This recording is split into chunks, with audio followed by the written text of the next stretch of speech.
Evet, burada Sivas İnce Dokuma kilimimizi görüyorsunuz.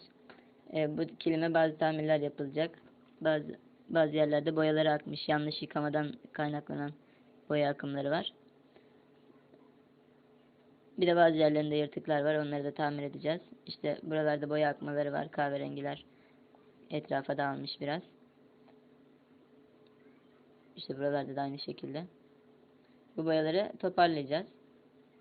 Etrafa akan boyalar düzelecek.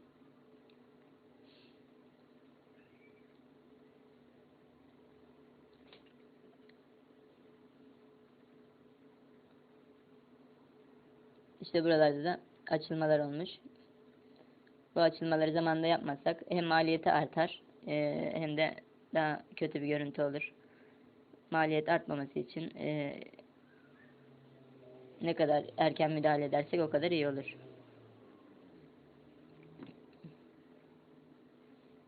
İşte buralarda da boya akmaları var. Şimdi bitmiş halini göreceksiniz. Evet, bu bitmiş hali. İşte görüyorsunuz daha parlak duruyor. Yırtıklar tamir edilmiş. Burada da aynı şekilde yırtıklar tamir edilmiş. Boya akmaları da giderilmiş. Bizi her türlü halı tamiri için arayabilirsiniz.